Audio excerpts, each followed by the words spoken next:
Hey Juan, Hey Moises, how you doing? good, good. How are you? Pretty good. Excited about this Q&A? Yes, I am. So here at the San Diego Latino Film Festival, we started a Latino Film at Home initiative, which allows us to bring back some of the amazing films, both feature and short in length, that we screened over the last couple of years. And we launched our very first shorts program last week. Yeah, it's incredibly exciting moment. During the festival, we screen about 80 plus shorts normally, and it was really hard to narrow it down to one shorts program. But I think we have some great films included, and hopefully we can do it at some time in the future again, and we can add more of these films. But for right now, we have a great selection, and today we're gonna get to talk to some of the great and awesome filmmakers that made these films. Well, tell us a little bit about how you maybe made some of these selections. So throughout the festival, we work with a selection committee. So they help us go through the hundreds and hundreds of entries that get submitted to the festival from all over the U.S. Honestly, all over the world. We get a lot of entries from Latin America, um, and we narrow it down and come up with the. We work on different programs. Example, we have our Somos LGBTQ plus program, which is Broken Sunflower Hearts is from. Grid is part of our Viva Mujeres program, which is a program composed of just female filmmakers. Um, we also do it on themes. For example, Corazon Shorts, which is all kind of things that deal with the heart, heartbreak, new relationships, relationships that are kind of maybe reigniting a spark, stuff like that. And so with selection committee, we work in putting these films into these programs and kind of narrowing it down to bring the best possible program to our audiences. And then, speaking of the selection committee, we have someone who helps us watch films every year, Danny, tuning in. Hi, Danny. Thanks for joining us, for dropping a comment. So if you're listening to us on your phone or your computer, via Facebook or YouTube, just type a comment or a question, and we'll make sure to put it on screen so that you get the opportunity to engage one-on-one, both with us, the curators, but more importantly, with our visiting filmmakers. And then you'll see a ticker tape at the bottom of the screen throughout this entire conversation, reminding you that you can still access these short films through our Vimeo On Demand page. So should we kick it off, Juan? Do you want to introduce the first filmmaker? Yes, our first filmmaker will be Miguel Caballero of Broken Sunflower Hearts. It's a drama that played, like I mentioned, in our Somos LGBTQ plus program. And you're going to see a quick clip before we get started with our conversation. All right, let's go into that clip, and then we'll have Miguel Angel on screen.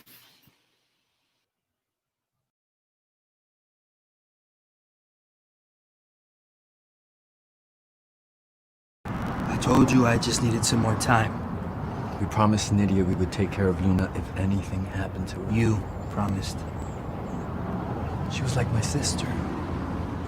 What was I supposed to do? I tried. And there was never enough for you. It was about your priorities, Sam.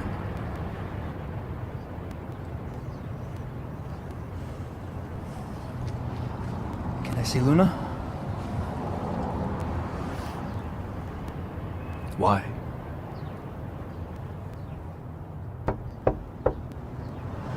Shit.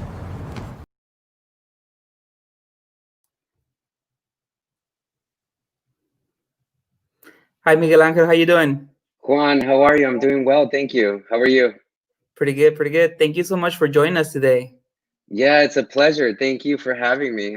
Last time I saw you was last year during the festival, Yeah, during the exactly. screening. Yeah, Yeah, and you were and supposed to make it out this year we too. were supposed to be out there this year, but yeah, a little thing happened. Yeah, it was a little stumble on the road, little roadblock, Yeah, but it's okay. We're here, and you can see you here today, and we're very happy to have you. But let's start talking with about the film. The short clip we just watched. I think it kind of just throws us in the middle of the issue here. It's right. yeah, it just throws us in the middle of the drama.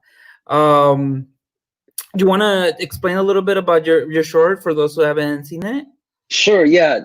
With Broken Sunflower Hearts, I wanted to do a sort of exploration of the alchemy or transformation of love. After a breakup, so the love that kind of takes a piece of us when we break up and leave, and the love that kind of changes us forever. So in this film, the story is about Anthony, who is a lonely history teacher, and he's raising his young daughter. And a year after his breakup with the love of his life, his ex-boyfriend shows up on his doorstep. So Anthony now has to weigh the impact that this will have on his young daughter, whether they're back together or not. And yeah, it's an exploration of love between these two guys. Yeah, and I think what makes your story very unique is you see stories of breakup, you see stories of heartbreak, but I feel like you rarely see stories where there's a kid involved and how it affects them. Um, was there a reason that you went through with it in this way, or? I mean, the daughter, whose name is Luna, and that's actually her actual name, and she's wonderful. She's kind of a natural. She came later on in the process that I was trying to, again, like I said, the story was about, exploring love after a breakup. So oftentimes, there's a moment where the love starts transforming and evolving into a more platonic love. And it's sort of like the death of a relationship in a certain way, but then the birth of a platonic different relationship. So I really wanted to explore that. And like one of the things that I've never really seen is the story, or it's not really talked about as much, is a single gay father raising his daughter. So I thought I would add the daughter, not only to kind of complicate their lives in this story in terms of narrative, but I also I think Luna also represents this innocence between the two. And there's a moment in the film where they dance together, and it's sort of their last dance before they go their own way. And right before, Luna says to them, like, dance with them, daddy. So it's so innocent, and I really wanted to normalize the relationship of two gay men through the eyes of a child, because she was raised with both of them and she loves both of them. And I wanted, she pretty much represents that innocence, that normalization that often we yearn in queer LGBTQIA plus culture. Mm-hmm. Yeah, it is, and then she kind of is, like you said, like she represents this innocence and this togetherness in them, that they this thing that they still have together, because it was their friend's daughter, right, who passed away. Exactly. And so they still have a connection within them through her. And it seems like, to me, at the end, it seemed like even though they're not together, they're still going to be a part of each other's life one way or another. Exactly. And I really wanted to create that. I mean, the story is loosely based on, my experiences in relationships. And, they don't necessarily end in terms of like, oh, I hate you, get away, I never want to see you in my life. It's this whole kind of transformation within the relationship. So sometimes you just kind of know that the relationship doesn't necessarily work in that way. And you find ways, because you love each other so much, to stay in each other's lives. And like you said, yeah, I think you get a sense like at the end of the film that it's very heartbreaking that they can't be together, but there's a certain sense that, you know, it's the beginning of another relationship, a different type of relationship between them. Yeah. And through this process, did you go out and cast Luna? Did you go through like a casting call? I mean, also the main two actors, their chemistry was electrifying, and it's just kind of like you felt the love and the sadness and through the screen with them. Talk to us a Right. little bit about that process. So Luis, the one that plays Anthony, he's my longtime writing producing partner. So when he came on board, we started looking for somebody to cast opposite of him. And Matias is a wonderful actor as well, and a stage actor that I met through him. I met him through plays that he was doing. And when I felt like, you know, Luis and I talked about it, that they would have a chemistry together, but it wasn't until they actually came together, and they're friends as well, but they've never read in a role where they had to be a couple. So when they came together, I think it was just magic. The chemistry between them was really, really good, and you kind of root for them to be together. And in the casting of Luna, she is actually my dear friend's daughter who I went to high school with. Oh. And initially, she came out to do a casting call out here in LA, and we were casting, you know, we were doing a casting call for a lot of little girls. And she went in the room and she just froze because, you know, it's so daunting to be in an audition room. You have like the director, you have like the producers and this and the cameraman and lights pointing at you. So the poor thing walked into the room and she was just frozen. She didn't know, but I knew, I had written it with her in mind that I wanted her. So after the casting, I asked her mom, Monica, I'm like, can you just come to my house? Because I want to record her when nobody's around. So they came over to my house, and Chico, who was a cameraman, I told him, just get the camera ready. And I started doing the lines with her in my kitchen table. And she opened up again, and she became this like very sincere, beautiful girl, which is the Luna that I know. So I'm like, okay, it has to be her. So what I did is I asked the parents if we could shoot at their house, because I wanted Luna to be at her own place where she was comfortable. So she was welcoming us into her house as opposed to her going to some place that she didn't know to act. So we ended up filming at her house, and I think there was a sort of comfort that loosened her up and allowed her to be so natural and so wonderful in the film. It's funny you mentioned that you guys shot at her actual house, because I was watching the film and I was like, wow, this feels like a home. It didn't. Yeah. And it was actually a home. Yeah. It didn't seem like it was staged, or it was like a, I don't know, like a what's it called, a sound stage with fake walls. It actually felt like actual, And the like good someone thing actually is lived that, there. yeah, the And good that thing was is that her parents are actually, you know, they're young, hip, cool. So it worked out in our favor, because Anthony is sort of that. Like, if we would have filmed at like a grandma's house, we would have been in trouble, because we'd have been like, oh shoot, everything has to change now.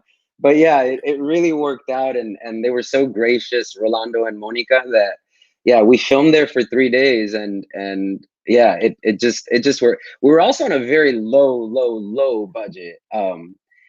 This film was the first film under our company, Caballero Alchemy, and we had to, like, you know, do all these resources, but our budget for the whole film was under $3,000. So we basically had like nothing, and everything was donated to us, and we asked for a lot of favors. So yeah, it worked out really well that they lived there, and we could use all their, you know, sets and everything within the house. So we didn't have to do much in terms of set design.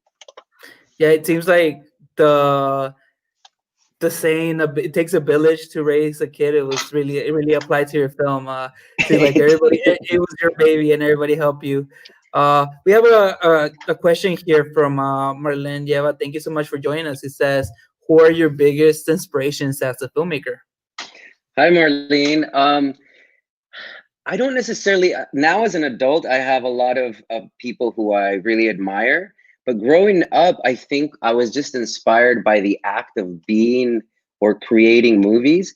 I grew up in Mexico and in the U.S. Until I was 13, half a year and half a year. And in Mexico, in our small town, my dad owned a movie theater, and it was the only movie theater in the surrounding town. So every week he would play these like 80s movies that I was just enthralled with. And I remember just peeking out of my room. The theater was actually behind our home. So speaking like architectural wise, it was just like a really weird format, but we were in a very small town. So I would actually open up the window and look at these films, and I was just taken into this world. So I think my dad's love and passion for film just kind of sort of got into me as well. And I always grew up wanting to be in entertainment. I started off as an actor. Now I'm exclusively writing, directing. But yeah, I would have to say more so than one filmmaker that inspired me. I think it was just growing up and my father screening all these films in my town in Mexico.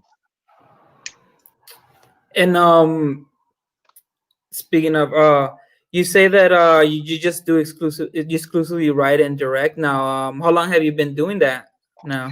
You know, not too long. This is all new to me. Broken Sunflower Hearts was my first film as a director. Oh, wow. I was producing a lot. We had a company previously, Cinetico Productions, which we still have. And I was doing a lot of producing there. And then I decided to kind of just take a leap into directing. It's something that I always wanted to do, but it's frightening sometimes, you know, to just kind of take the leap, and it's a change in sort of career, and there's a lot of uneasiness, and you don't know what's going to happen. So in 2017, I just started writing nonstop. It was actually after my breakup. So I broke up and I started writing Broken Sunflower Hearts. I'm like, this is what I'm going to direct because it's so dear to my heart, and I know the emotion that I want. So I started writing that. And after that, it just took off. I did the first film. I'm writing with my co-writer and producing partner, Luis Aldana. We're doing another 2 feature films, and I'm also doing some TV shows. So it just kind of caught on fire. And I just love, you know, the act of creating stories specifically from my perspective, or stuff that I know that I'd really want to share with a wider audience. That's awesome. Here we have another question from Stephanie Armendariz. Says, what is the hardest part about editing a short? Hi, Stephanie. I'm not necessarily an editor, so I don't edit, but I do sit in the room. But I'll tell you, Stephanie, this last film that I did, Acuitzeramo, the film, you know, we were trying to keep it as short as possible because we wanted it to get to many festivals. And I thought, you know, the film was 11 pages, and I thought it was going to be like under 13 minutes or so. The first cut ended up being almost 23 minutes because we shot in this town, and it was breathing, and it moved really slow, and it was beautiful. And I think in this last film, the hardest part was to cut out all these shots from the town where we shot that were just gorgeous and beautiful. And we had to bring it closer and closer to the 15-minute mark to be able to go to festivals. So that was really heartbreaking that, you know, it is, you know, you want your film to go to many festivals. And as you know, Juan, if it's over 20 minutes, it's very rare you get selected. So I think it's just, you know, cutting stuff that isn't necessarily, you know, pushing the story forward, but you really, really fight to keep it in there. And at the end of the day, you just have to decide, you know, it's not adding to the story that much. It's more like visual candy. But it still hurt a lot. That was really hard to decide what to cut from the film to make it shorter. Yes. And I'm glad that you mentioned Acuitzeramo. For those of you guys don't know, that film was scheduled to play at our SDLFF 2020 edition once that is scheduled. So feel free to join us then so that you can see some more of Miguel Angel's work. It's another beautiful film. Thank you. So you have any final remarks, Miguel Angel, before we have to go on to the next person? I just want to thank you, Juan and Moises, and the San Diego Latino Film Festival for making this platform happen. This is amazing that you guys have these short screening and this Q&A. And, you know, thank you guys for doing what you're doing and giving us a platform to share our voices with folks, and specifically with the San Diego Latino Film Festival. So thank you guys for everything you do. thank you for joining us and allowing us to play your film and share it with our audiences. My pleasure. Thank you. Right. Thanks so much. All right. Now we're going to be switching over to Jose Paredes, another great filmmaker. Jose is actually he's a filmmaker from the San Diego Tijuana region. His short film is La Faraona. And before we go on, we're gonna play a quick clip of the film, and then he'll be joined by Moises for the quick Q&A. Thank you.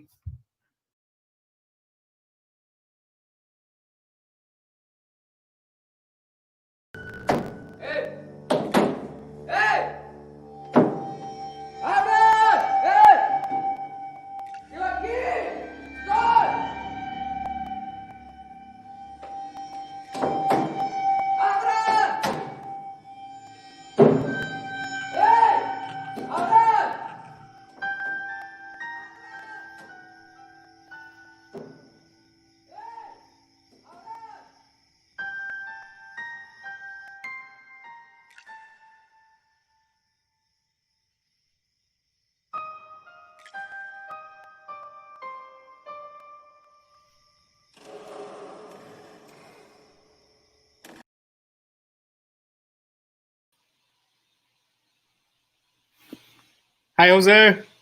Hey, what's up? How are you? Thank you so much. Thank you so much for joining us today. No, thank you for inviting me. It's a pleasure. How are you doing these days?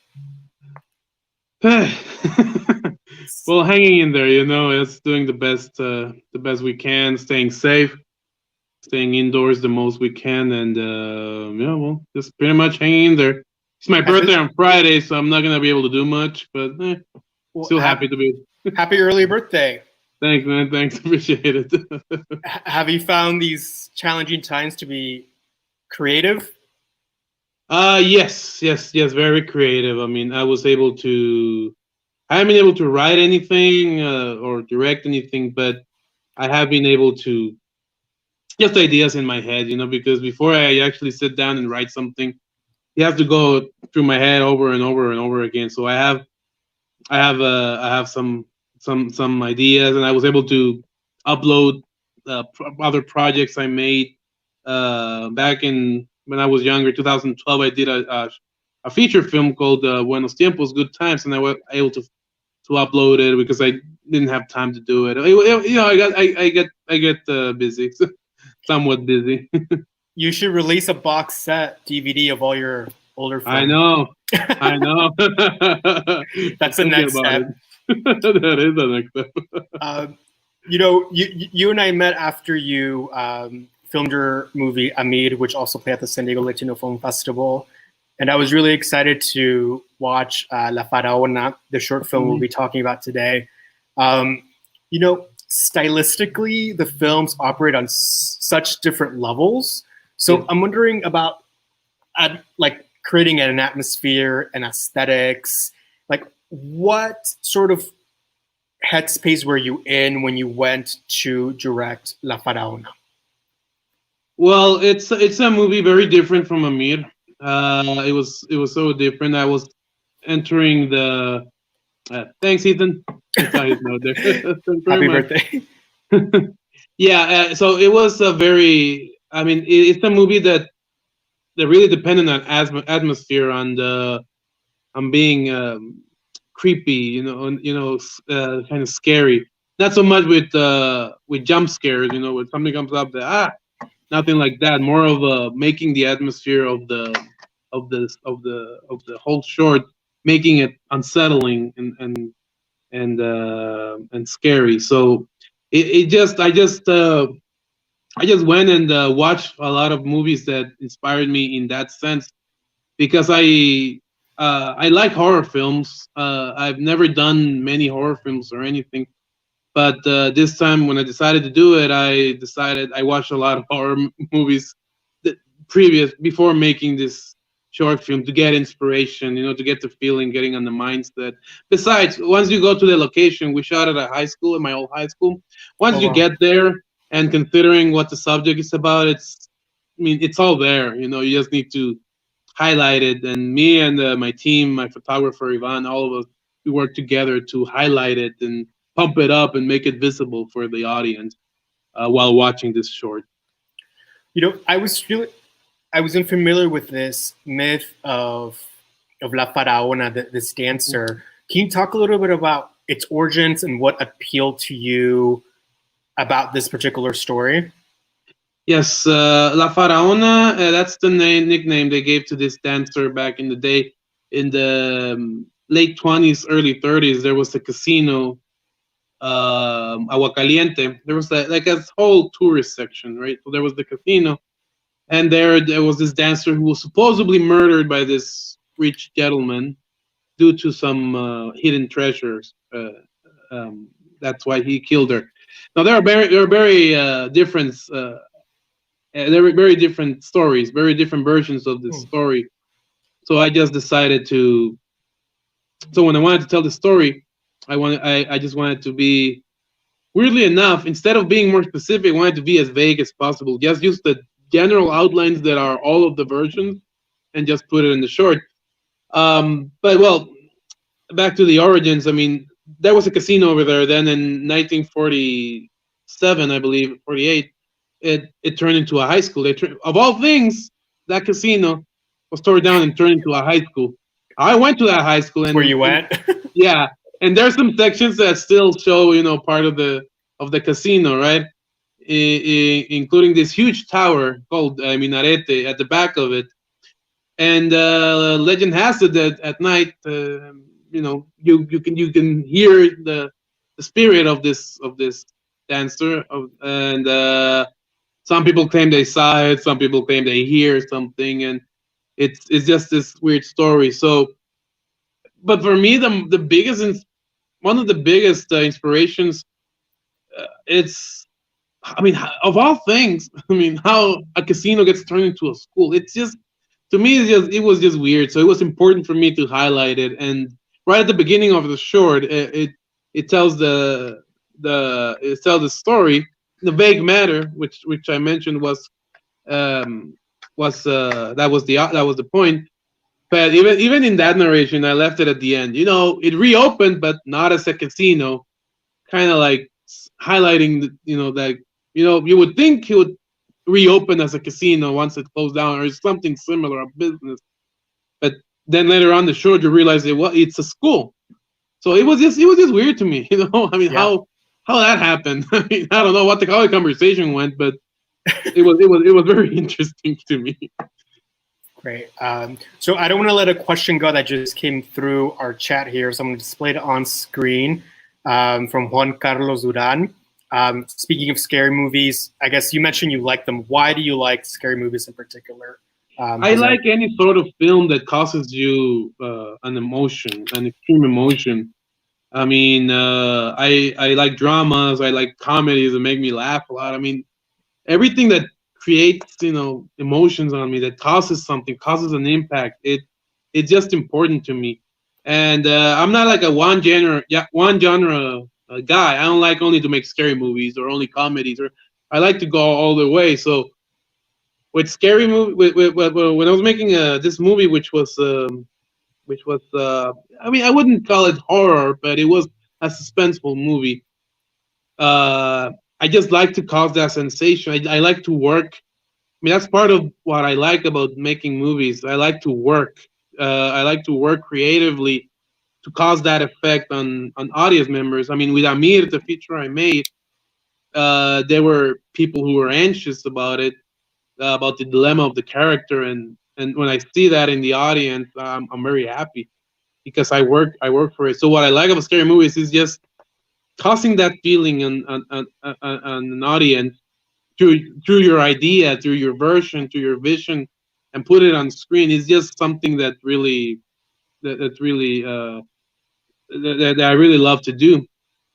And yeah, that's basically what, because, you know, there are a lot of people who are fans of horror movies, hardcore fans, and they love the blood or the gore or the makeup or the zombies or whatever. And I just go on the other direction. I just like more about what all those things causes on the audience. and that's something that's really valuable for me. Well, it seems like we have some horror fans listening in. So Saul wants to know, what's your favorite scary movie? Yeah, that reminds me of Scream. What's your favorite scary movie? Yeah. I should have said it in the ghost face voice. Exactly. I don't want to scare anyone. I really don't have a favorite. Okay. I really don't. There's just a lot of scary movies. The most recent one that really caused an impact to me was The Witch. I don't know if you've seen it. Oh yeah. Mm-hmm. Yes. That movie really freaked me out, and I watched it alone at my house, and in the dark.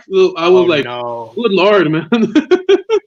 I was like, "Good Lord." So, I mean, I say I don't have a favorite. That's the most recent one that really caught me. But a big one, which is kind of a cliche, but one very important horror movie that really inspired me was The Exorcist, which is a classic. But that's kind of like a no-brainer, But recently, The Witch is, and I haven't been able to see the most recent movie of that guy, which is called The Lighthouse. But I heard it's also very, very good. So I have a daughter. I don't have time. I think you'd like The Lighthouse a lot. Yeah, I want to see it. I really want to see it. I think you definitely enjoy its kind of like slow burn format, which, even though your short is short, there is a sense that there is gears grinding away within the characters, in the exteriors that create the sensation of terror or horror. And one of the great, I think, cinematic explorations that a lot of filmmakers take it upon themselves is to explore revenge or vengeance, which I think your short really takes on head on, especially during the last act.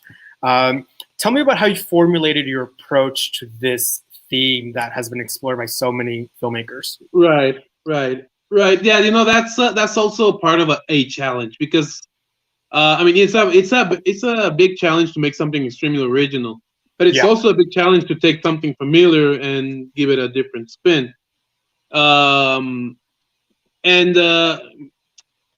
Basically, it is a revenge story, and it is something. I mean, the legend itself is about this woman mourning her death because her lover killed her over this death. So that I kind of connected the dots, and I was like, I cannot just make a movie about a ghost appearing for no reason. So, and I developed this story, and considering that it wasn't, well, it was a long time ago. I mean, we're talking about the late 20s. I mean, we're in the early 20s right now for 2000. So, but that's why I moved the story to 1998 to make it more plausible what happens in the end with the two characters. But it was just because I needed a motive for it to happen, and the more I thought about it, was like, so it makes sense that she wants revenge. Because in ghost stories, when you hear movies about ghosts, they don't show up just to show up. They're looking for something. Right. So I had to develop that. So when I, taking in consideration what the legend is about her getting killed, I was like, well, she wants revenge. So, and that's where it took off. And as much as a slow burn that your short, as much as a slow burn that your short actually is, there is like a clip that's really payoff in terms of gore and special effects. So I'm interested to know how that came about, that special piece of special effects work. Right. Well, that was all. That was weird, because there's one effect shot where something appears in the back behind someone. That was a fascinating shot they made by a friend of mine called Abarrca. It just you just have to take certain precautions in order to make those shots, and have to really be meticulous about it. And I consulted before I did those shots, and it was weird the way we shot it, because we shot at one point with the actors, and another point we did the same shot without the actors. And then we incorporated both of them in order to make it fit. And there's the other one, the one you mentioned about the gore one. That's a picture, actually. Oh, wow. That's the picture, but it's so brief. but it's a picture, and basically we had the actors go like, okay, lay here and get up and lay this way, and then we erase and watch that one picture. We erase the body, and the other one we erase the head, and we just added the blood and everything. But and in the post production digital effect. Oh, that's really fascinating. Wow. I guess, we got this a continuation, a follow coming from Saul that kind of speaks to recent horror films that get out that are, socially conscious horror films. What are your thoughts about, these horror films that have a deeper meaning? And I guess we can discuss not only horror films, but films in general that take on constructs like racism and kind of dismantle them and tilt them on their head.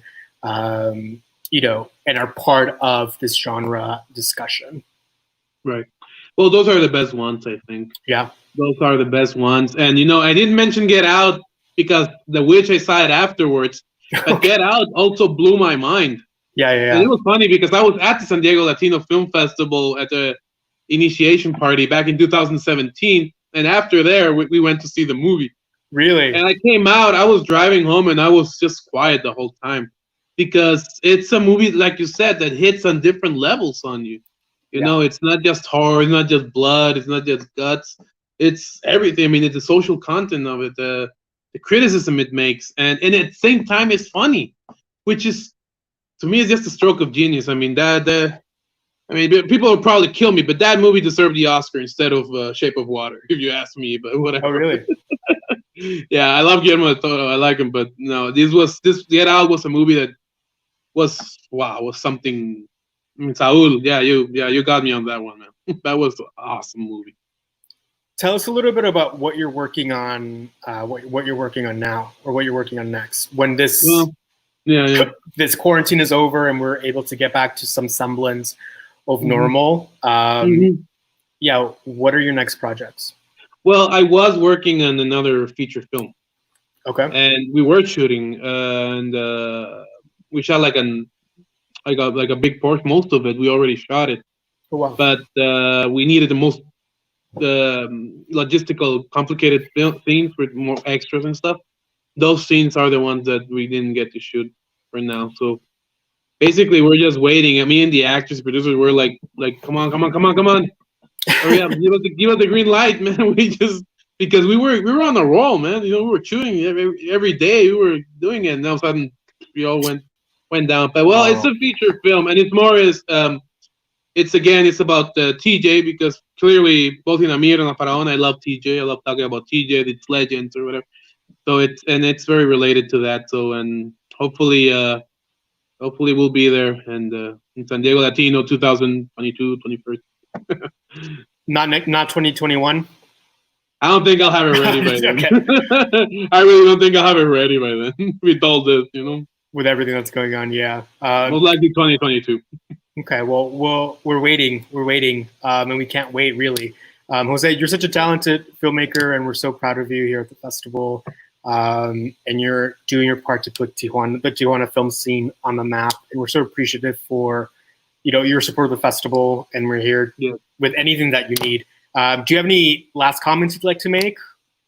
No, I just want to say that San Diego Latino Film Festival is the best, and you guys have my full support, and we're gonna get through this, guy. We're with you, and I was really bummed when you guys had to do what you had to do, but I mean, we're here, we're waiting, and just we're here. I mean, and it's mutual, we support the festival, we love the festival, so we really appreciate your assistance and your support.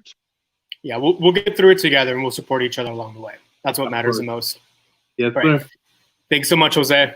No, thank you, Moises. And now we're going to see a short clip from the film Grit, and then we'll have the filmmakers Jordan Auten and Eileen Abarrca join Juan for a Q&A. Jose, thank you so much once again, and I'm going to cue up this clip right now.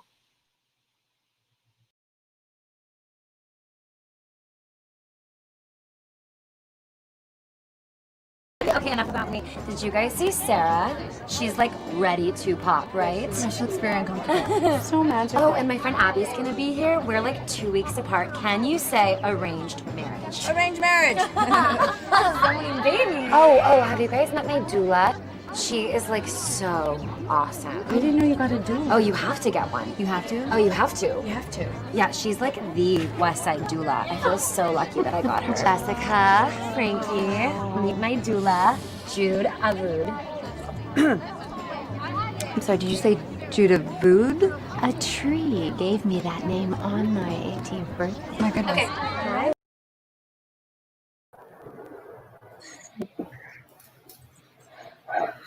Hi, Jordan, Eileen. How you guys doing? Hi, Juan. How are you? How are you? Good. Now that I know that I have to have a doula. It's necessary. The only way to go. You have to do it. How are you guys doing today? Thank you so much for joining us and being part of our shorts program this month.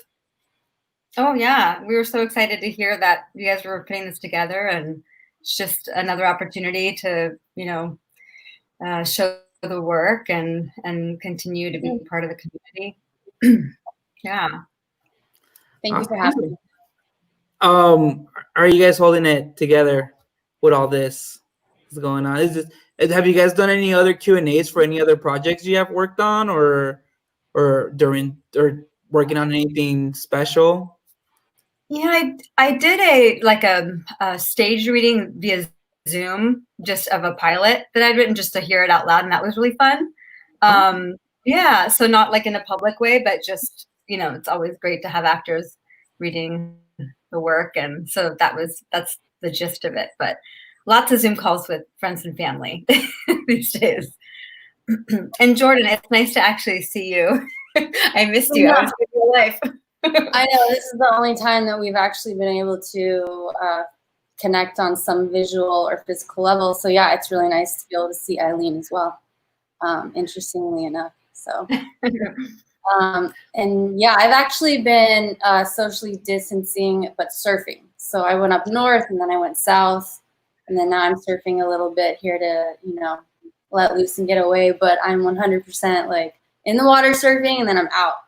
Not hanging out or anything like that. So that's what I've been up to. That's awesome. We had a quick comment, I think, that went away from Miguel Rodriguez right now, that he had a doula and he loved her. So amazing. I hear great things. My husband was my doula. But that doulas are very important and very helpful. And yes. That's awesome.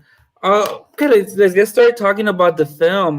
Do you guys want to talk a little bit about it really quickly and just kind of give us a quick premise for those who haven't seen it?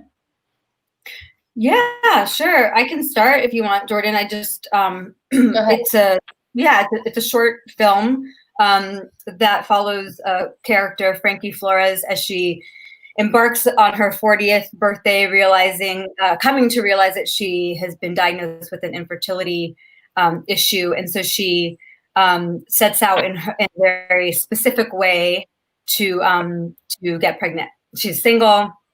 She doesn't take no for an answer. And so essentially, spoiler alert, she proceeds to have many one-night stands. And yeah, I mean, I wrote this film when I was going through my own infertility issues. And so it was very personal to me, and my circumstances were different than Frankie's. I was really inspired by just the idea that you have to kind of pave your own way, and that a lot of people don't talk about the struggles of infertility and how just challenging it can be, being a woman of a certain age and geriatric pregnancies and etc.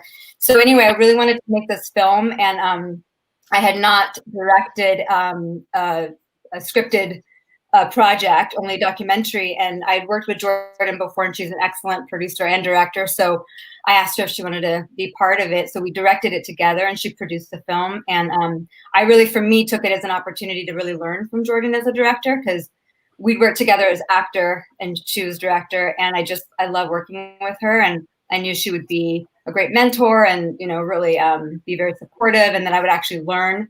And so yeah, that was sort of the nucleus of how the project came to be. Oh, that's awesome. Yeah, you mentioned Frankie's journey through this film. It was I really admire her very proactive approach to where just like you're like, you know what, I'm not gonna wait to get into a relationship. I want a baby and I don't have that much time. I have limited time, so I'm gonna go and do it. But well, it was kind of it had like the feel of a romantic comedy, but without the romance, which I Right. loved. Yeah. And I guess the romance was between her and her baby at the end. But so could you speak a little bit about that, or how you got through that to that conclusion? Yeah, I mean, I know Jordan and I talked a lot about this, just that we really admire the character's tenacity and that we both felt really connected to her attitude of like, taking the bull by its horns and, and carving her own trajectory out and being, we were both behind a character who had, ownership of her choices, of her, of her reproductive choices, of her life choices, and wasn't going to apologize for not taking the path that everybody else took. And, there's been questions of like, ethics behind her choices. And I love that because it brings up a lot of really good debates about that. And, just the ethical or non-ethical approach to, not telling the partners whether that she was using them for their sperm, essentially. And I think it's an important conversation to have because, it happens a lot the other way around. And it's just, it's just something that the story that we wanted to tell, because I think it's very topical and it's current, and just both of us like have a lot, ourselves included, and then friends of ours, like we just know a lot of women who are in similar situations, just in terms of like, they have chosen to, start their own businesses, get higher education, travel the world. They have prioritized other parts of their lives, and suddenly, all of a sudden they're like, slapped with this sort of, now you're a geriatric mother and you've got like 2 weeks to get pregnant, basically. So it's a cool thing. This was just sort of a quirky approach, you could call it, that this one particular character took. But yeah, there's a lot of, that's why the film is called Grit. It takes a certain amount of grit and tenacity to like get through something like that and get creative about solutions. It's not always just straight to IVF, Yeah. Just to add to that, sorry, 2 things. It's interesting because the film, it can be looked at either as like if we're going to go there, a pro-choice film or a pro-life film, because it really comes down to the woman's decision and circumstances and, having that choice to do what you want, or to respectfully do what you want with your body. So it's an interesting discussion that I also think is healthy, that comes up for men and women.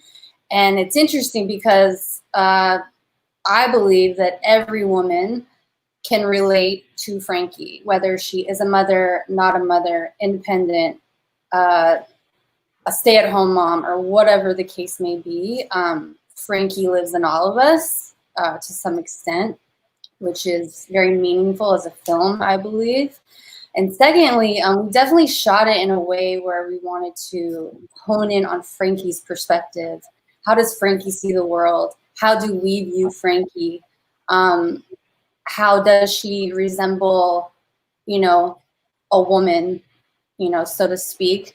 But essentially, it is a story from her POV with some grit, some ruggedness, but it's a love story, right? So there's this transition, this beautiful transition that happens with Frankie, but it's like, how did we want to illuminate the love story that, when you think of a love story, you think it's between 2 grown adults, right, who are wanting to eventually procreate together, or they just fall in love. But, you fall in love with your children, you fall in love with your dog, you fall in love with your career. So essentially it's this romantic comedy, like you said, without the romance, but actually the romance is with like the idea of loving, having a love for a child, So I think that was really cool to address as a filmmaker. You know, as directors, we really thought about like how do we illuminate that part of the story as well.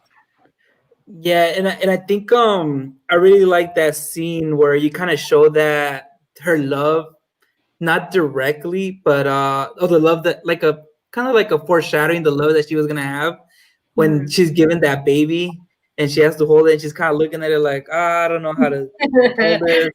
What do I do with this baby? So I'm like pointing at the camera. And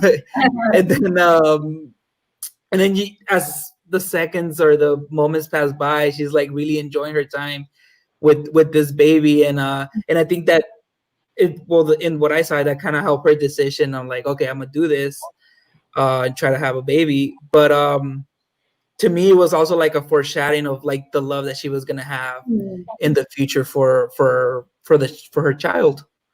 Yeah.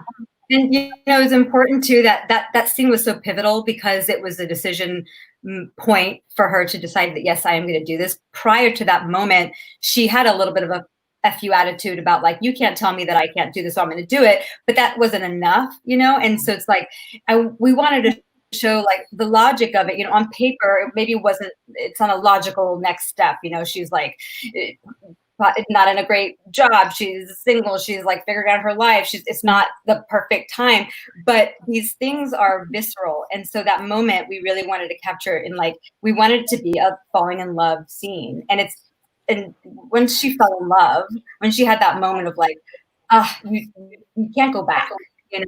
And so that moment was so important to us. We spent a lot of time on that, and my favorite scene for sure.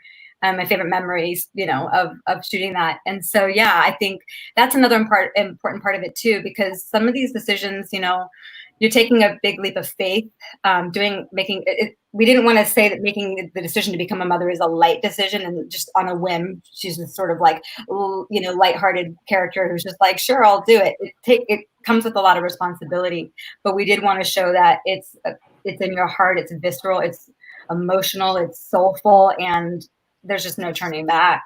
And I think she ultimately made the right decision for herself, and she'll be changed forever because of it. But yeah, I love that scene very much.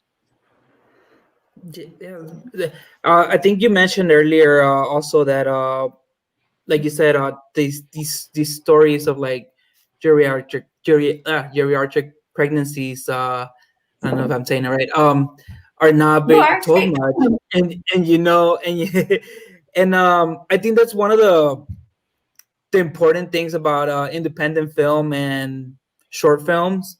They kind of have the ability to take these liberties in telling stories that are not told very often, that are maybe ignored by the mass media, and also find creative ways to do it. Do you guys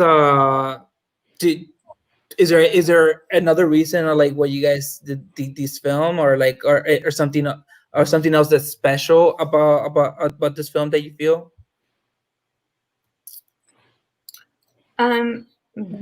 Jordan. Well, I mean, you could go.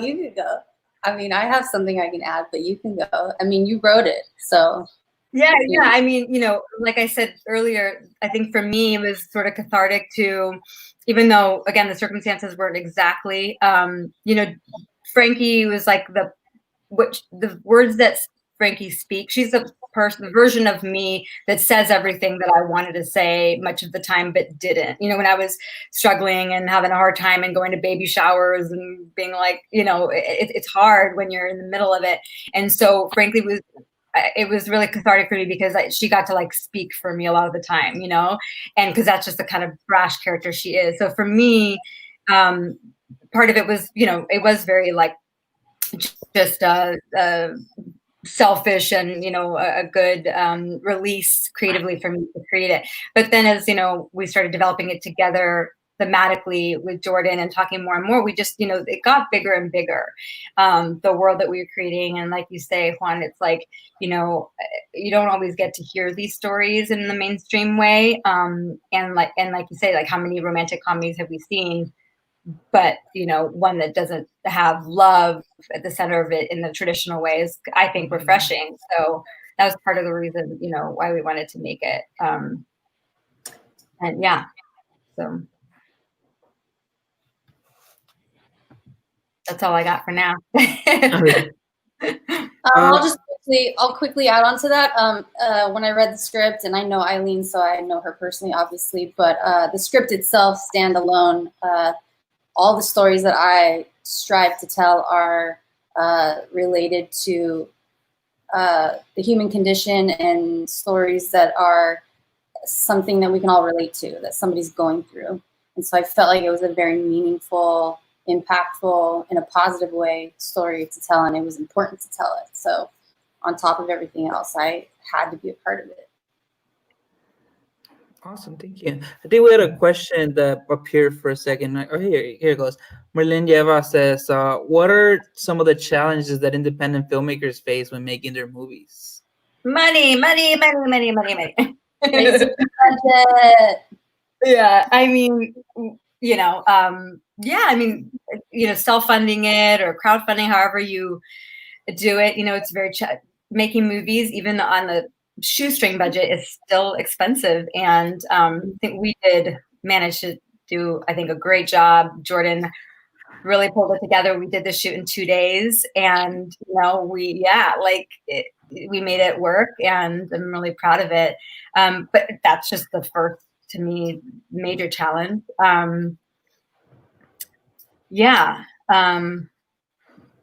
There's so much that goes under that, so it's like time, everything falls under budget, right? It's like if you've got like a 2-day shoot versus a 5-day shoot, it's all in the budget. I think also, not always, but many independent filmmakers, because I feel like an independent filmmaker is, they're a filmmaker because they have a voice. And so they're not necessarily telling the traditional or the big money type film. They haven't just like landed in the perfect position to just make whatever they want. Like an independent filmmaker is, they're storyteller. They have a voice. They're usually like going against the grain. So they probably don't have money just laying around or like to their access in order to make something. So yeah, most of them have full-time jobs outside of their independent filmmaking goals. So there's a lot, actually. How long do we have? Challenges.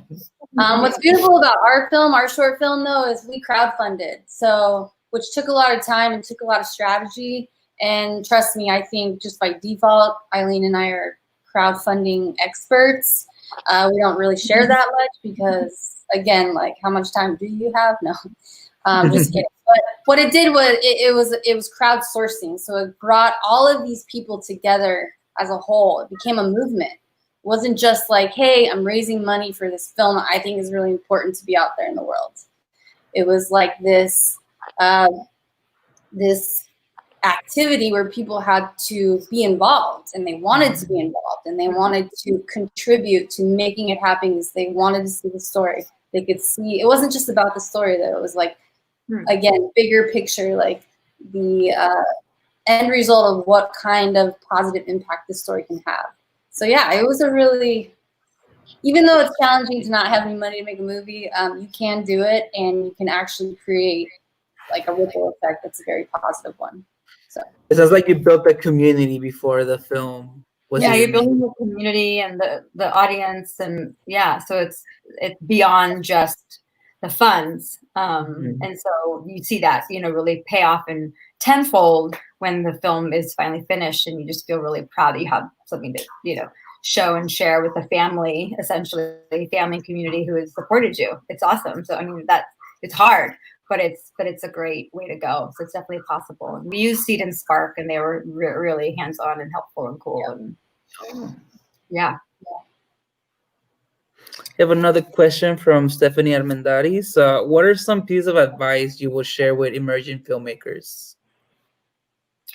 I'd say, like, find your people, like find your find your people, and maybe that's like you just have one person that you want to work with, and maybe they've got the community. But like, I think what really made this, for me anyways, this experience of making this particular film so positive was that like I had worked with Jordan before, and so it's like we already had this sort of relationship, and then she had all these great contacts and people she'd worked with, and then I had mine, and we kind of came together. So I'd say like, find your people, build your, if you build it, so start to build your people that you want to work with. And then like, if you are also the writer and creator, tell the story that only you can tell. I know it's sort of, cliche, people say that all the time, but a lot of people could tell a story about infertility. A lot of people could tell a story about a woman wanting to have one night stands to get pregnant, I suppose. But the way that I wrote it was specific to my voice. So if you tell a story in a way that only you can tell, it will be received that way. People will have like an insight into your soul, into the way your brain works, into your vision of the world. So be true to your story and find your people, and like that will come together beautifully. And whatever project it ends up being, I think people see that authenticity in your work if you tell a story that's yours and collaborate with people that are great. I agree. You guys brought this film to SDLFF last year, and Marlene Lleva says thank you for sharing, guys. One last comment, because we're running out of time, but I saw that you mentioned last time that this film was made by an all women's cast and crew, basically, which I thought was awesome, and it's not something you see in Hollywood or overall in filmmaking. Yeah. A lot. It was not an all-female cast. We had some wonderful actors, male actors. Yes, that's true. Sorry, crew. Yeah.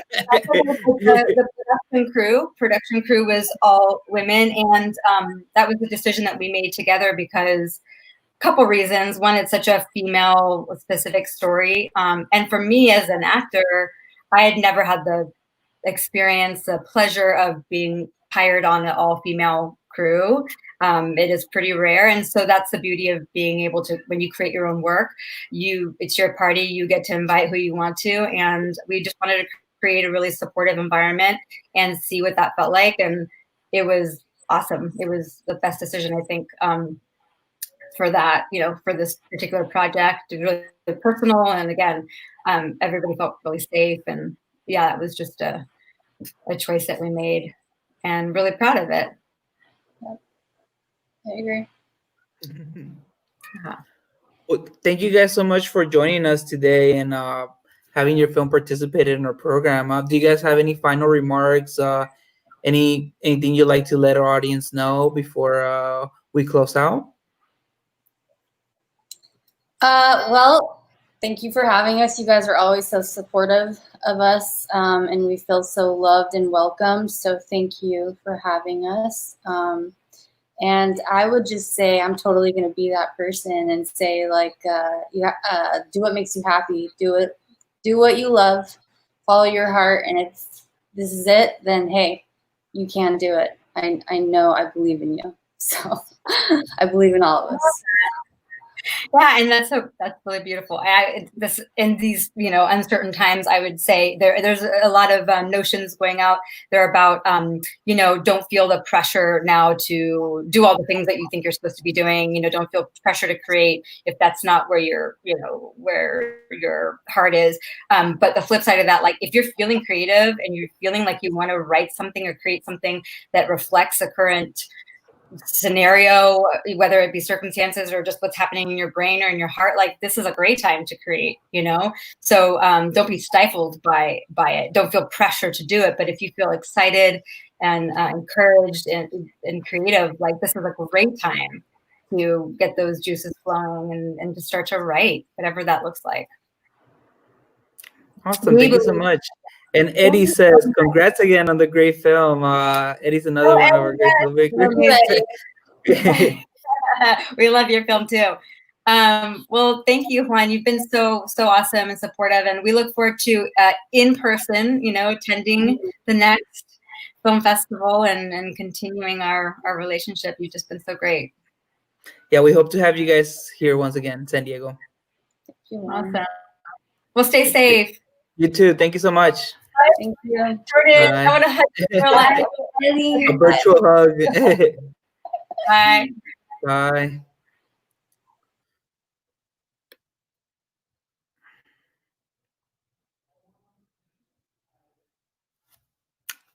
Oh, I think your mic's off. Oh, there we go. I turned it on. How are you? Good. Even better than I was an hour before after hearing all these awesome filmmakers and talking to them. Such great feedback and advice and comments from our wonderful filmmakers. And I think during the festival, we're always kind of like running around everywhere trying to handle operations. And the Q&As is really the time when we get to maybe take a breather and connect with the filmmakers that were there to celebrate. So I definitely miss, that's one of the things that, breaks my heart a little bit about postponing our festival, was that these Q&As are really the thing that I look forward to the most. Yeah, I mean, apart from that, sometimes it feels like the Q&As are actually our breaks during the day. Like you say, we take a breather and we get to really talk about the films and not have to worry about 1,000 other things. But apart from that, it's awesome to just kind of see audiences react to their films and have mentioned as their questions. The filmmakers interact with their audiences. A lot of times these films touch audiences in a certain way, or a film will touch a person or hit a note and that maybe didn't hit us. And I think that's why these film festival screenings are important, and kind of sharing their films and their messages to our audiences. Yeah, and we're always so nervous about what we screen. And we're always so nervous about people liking them or not liking it. So it's great to hear feedback. And I guess it's also very valuable to hear the other type of feedback. So that helps us as programmers. We had a few more comments come in that haven't made it on screen. So I just want to thank everyone who participated via feedback or through questions. Andy Gonzalez has a really cool idea of doing a Latino Twilight Zone. It's a collection of shorts. We have a cool Twilight Zone short, Twilight Zone-ish short on tomorrow's Q&A. Eddie Mujica, who just sent a comment earlier, has a short Dreamer, and it's about Latinos getting replaced by maybe more appeasing counterparts to certain administrations or people or groups of people. More white counterparts. Yeah. So it's a great short, and I think tomorrow's discussion is going to be really, really fascinating. Yeah. So if you guys haven't seen that one, I will check it out on our program. It's still playing. As you can see, rent the SDLFF Shorts through that link. Thank you, Andy. Okay. And then Saul says SDLFF in Tijuana. That would be a good trip. A good collaboration between our cities. Miguel says it was a great, fantastic discussion. Go TJ. I think this was posted during Jose's Q&A. Roxana Lopez says, thank you, Jose. Jose Moises, what a great discussion. This is about also the Q&A with Jose. Marlene says, awesome discussion. Miguel is sending us props. And then Saul wants us to mention that we're going to be doing some new Latino concerts via our Facebook and YouTube channel. So make sure you subscribe. We're going to have some great musicians. 68. Saul is going to be arranging all the acts, and he always brings on the best artists. So Juan, tell us a little bit about what's happening tomorrow. Tomorrow, we're going to be speaking with, like I mentioned, Eddie Mujica of Dreamer. We're also going to be talking to Marisa Chivas-Preston of Finding Shelter. And lastly, we'll be talking to Jorge Ramos of Desecho. Crazy enough, I was just thinking as we were talking about Dreamer right now, these 3 films all kind of have like immigration themes to it. Immigration themes, themes of or maybe and coincidentally we didn't schedule them together. It just happened that was the availability for some filmmakers. And but yeah, we'll have like a theme and discussion tomorrow, which I think it's an over looming theme at all times here in our country, and especially here at our festival.